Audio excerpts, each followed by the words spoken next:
TV 김재구입니다. 오늘 우상호 비상대책위원장이 북의원입니까? 그 피살 공무원 아들이 분노의 편지를 써서 지금 아주 화제가 되고 있습니다. 북한군에 의해서 서해상에서 피살된 해양수산부 공무원 이모 씨 사건에 대해서 월북인지 아닌지 뭐가 중요하냐? 지금 먹고 사는 게 중요하다. 이런 발언 등으로 논란을 빚은 우상호 더불어민주당 비상대책위원장에게 이 씨의 아들이 오늘 항의 편지를 써서 우 위원장 주장을 조목조목 반박을 했다는 것이죠. 이 씨 아들은 우상호 의원님께라는 제목으로 직접 쓴 손편지에서 우 의원의 소속은 대한민국 국회의원이지 조선인민주의 공화국이 아니다면서 월북 여부가 중요하지 않다면 왜 그때 그렇게 월북이라고 주장을 하면서 사건을 무마시키려 하셨냐, 이렇게 아주 직접적으로 지적을 합니다. 우리 공무원 이 씨의 아드님께서. 그러면서 이어서 적국에 의해 남편과 아버지를 잃은 한 가족의 아픔에는 공감하지 못하고 정치적 이익에 따른 발언을 무책임하게 내뱉는 것에 국회의원의 자격을 묻지 않을 수가 없다. 야, 우리 이 아들 정말 참 저는 감동을 받습니다. 그러면서 우리 공무원 이 씨 아들이 이런 말을 해요. 우 위원장이 신색깔론을 거론한 데 대해서 유족의 정보를 공개하라고 판결한 판사와 사건 관련 정보를 유족에게 모두 제공하라고 한 킨타나 유엔 인권 보고관이 신색깔론자냐? 왜 그렇게 말을 하느냐? 당신이 대한민국 국회의원이냐? 민주당 비상대책위원장이냐? 이게 말이 되느냐? 이런 얘기거든요. 그러니까 우 위원장이 월북이 아니란 증거를 내놔라. 그리고 먼저 월북이 확실하다고 얘기한 쪽이 월북의 증거를 내놓아야 되는 거 아니냐? 그 공무원 이 씨 아들이 그렇게 하는 겁니다. 그리고 증거를 내놓지 못하면 함부로 월북이란 단어를 입에 오르내리지 말아라. 아주 따끔하게 아주 그냥 판결을 합니다. 너무 잘못했지. 우상호 할 말이 있고 안 할 말이 있지. 얼만큼 벌써 몇 선입니까? 이 양반 국회의원 국민의 혈세를 좀 먹고 사는 사람 아니에요?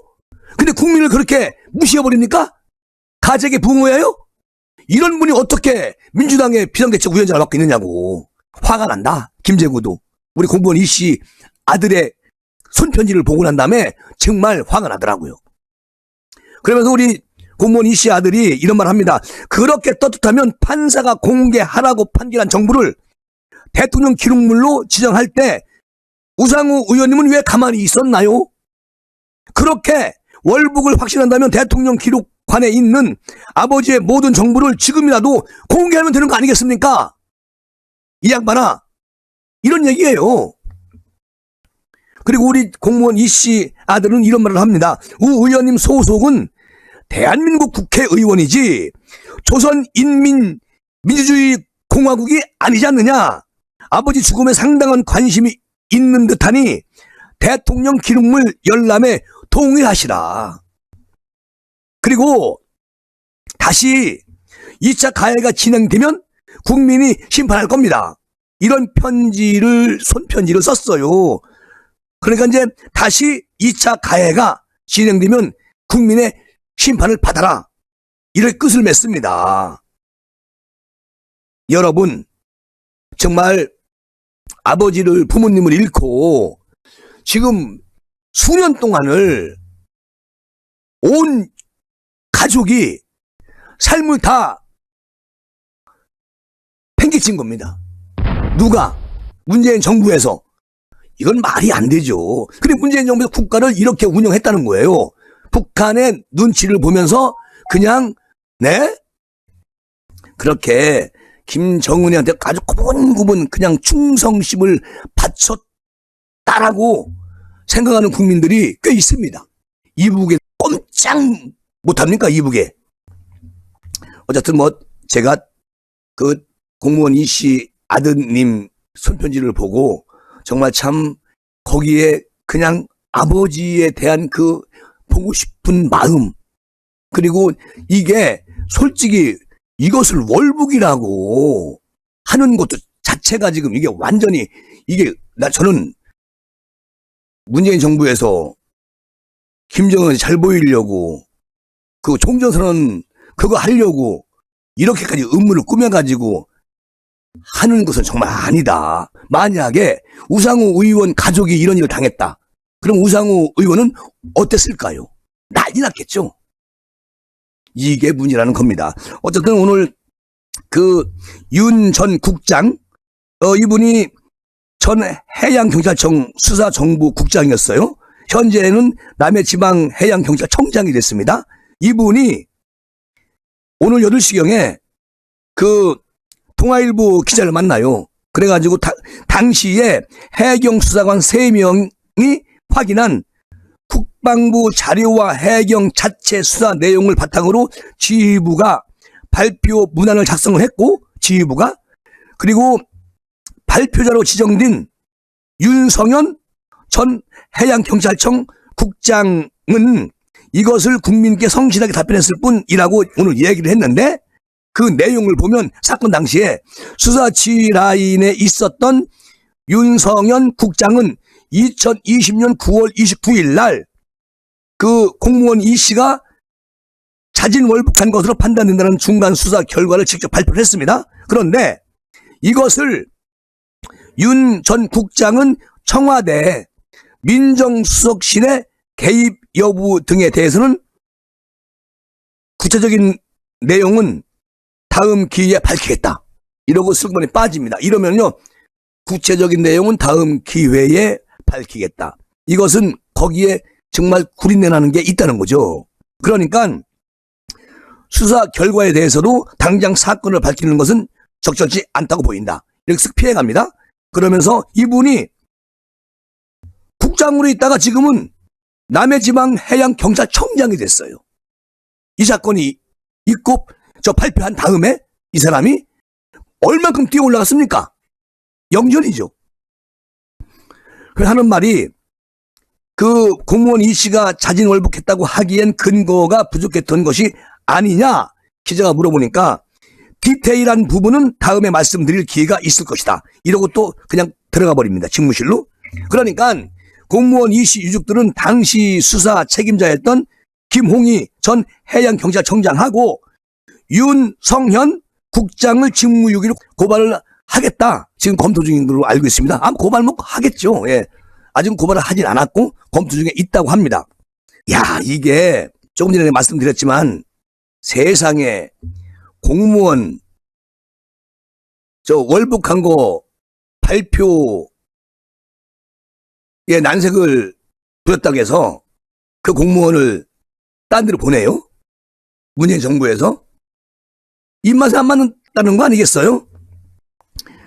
자, 이 사건이 어떻게 된 건지 여러분, 그 해양경찰청이 2020년 9월 달에 서해 공무원 피살 사건 발표자를 교체하면서까지 자진월북 발표를 강행했던 것으로 오늘 밝혀졌는데, 당초 발표를 맡은 간부는 이런 얘기를 합니다. 월북으로 판단된다는 중간 수사 결과에 난색을 표합니다. 그리고 나는 이거 발표하지 못하겠다. 이렇게 얘기를 해요. 그러니까 바로 교체해버립니다. 문재인 정부에서. 그러니까 이게 이제 서해 공무원 피살 사건을 두고 지금 여당 야당이 격돌하고 있는 가운데 이 사건을 발표하려고 했던 공무원을 발표를 안 하려고 하니까 잘린 거지. 그러면 이 공무원은 애국자입니다. 솔직한 것을 가짜로 발표하는데 어떻게 하겠습니까? 훗날 어떤 일이 벌어질지 알고.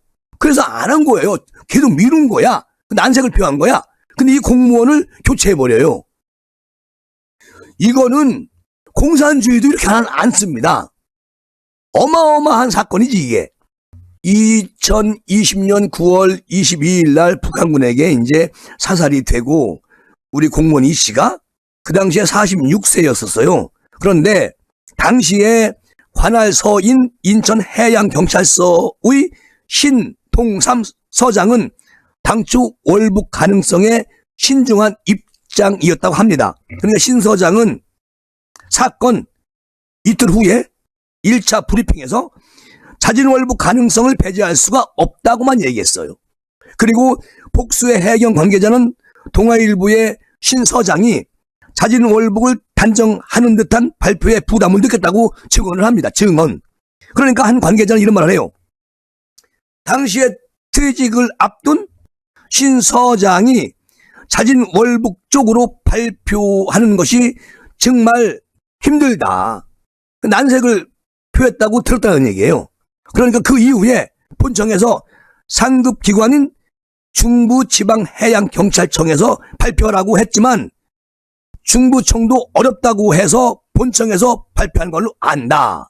이렇게 이제 동아일보하고 인터뷰에서 얘기를 했는데 그 이후에 같은 달 29일 중간 수사 결과 발표 때 발표자는 신 서장에서 윤성현 당시 본청 수사정보국장으로 넘어갑니다. 발표자가. 제가 이 전에 말씀드렸던 윤성현. 이 사람은 진급을 또 했어요. 그래가지고 어쨌든 윤 국장이 종합해 볼 때 윤 국장은 실종자는 월북한 것으로 판단하고 있다. 이렇게 밝혔단 말이죠.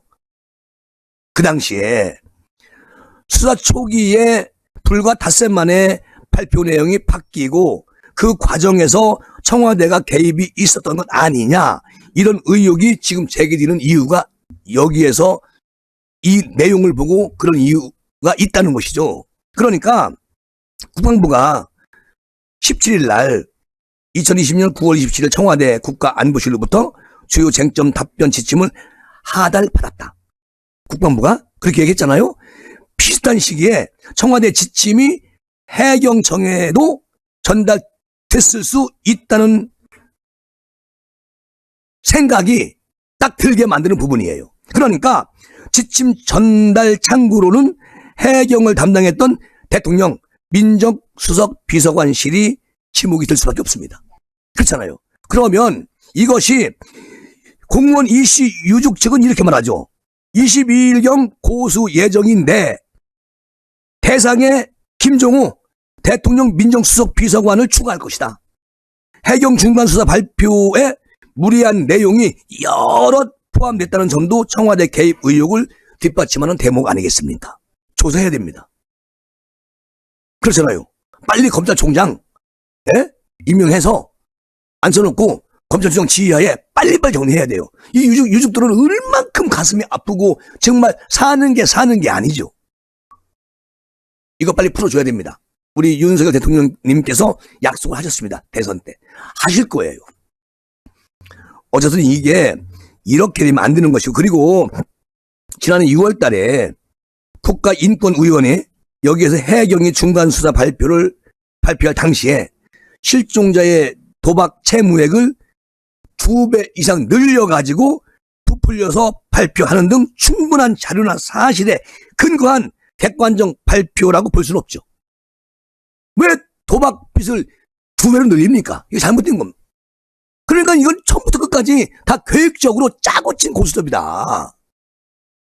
공무원 이 씨를 완전히 월북으로 몰아붙이기 위해서. 인권위는 또 뭐라겠죠? 해경이 공무원 이 씨의 월북 가능성을 자문하는 과정에서 전문가 7명 중에 1명만 정신적으로 공황 상태라는 표현을 사용했음에도 불구하고 이 표현을 발표에 포함시킨 걸 두고 추측과 예단에 기초한 것이다. 그렇게 말하는 겁니다. 그리고 참 도대체가 아니 왜 이씨 공무원 사건에 대한 것을 봉인해가지고 캡슐에 묻어버립니까? 15년 후에 보라고? 이게 말입니까? 막걸리입니까? 사건 관계자들이 그 이후에 승진가들을 계속 달려왔어요. 특히 아까 제가 말씀드린 그 윤성현, 이 사람은 아니 국장에서 총장까지 올라가는 이런 사태가 벌어지는 거 아니겠습니까? 그러니까 나쁜 짓을 하는 공무원들은 승진이 되고 올바르게 근무하는 공무원들은 좌천되고 그런 정부가 문재인 5년 정부였다는 것이죠. 어쨌든 지금 이게 윤 청장이라는 사람 자진 월북으로 판단된다는 브리핑 발표한 후 3개월 뒤에 경무관에서 치안감으로 승진합니다. 그러니까 이후에 본청 계획조정관을 지낸 뒤에 남해해경청장으로 자리를 옮겨요. 그리고 당시 수사를 맡았던 인천해경 수사과장은 지난해 초에 총경으로 승진했고 경감이던 수사팀장도 경정으로 승진합니다. 여기에 연루진 사람들, 월북으로 밀어붙인 사람들은 다 승진했어요. 그리고 이 월북이라는 단어에 대해서 난색을 표한 사람들은 전부 다 옷을 벗거나 아니면 좌천했습니다. 아니 이 문재인 정부 5년 동안 이런 못된 짓만 했기 때문에 우리가 쫓고 살았다는 것이죠. 우리 윤석열 정부에서는 아주 정말 못된 비리 그리고 못된 권력을 이용해가지고 막 돈을 싹쓸이한 그런 분들 철저하게 조사해가지고 국민의 한을 풀어주시길 바랍니다. 그러면서 이 시간 마무리하겠습니다. 여러분 감사합니다.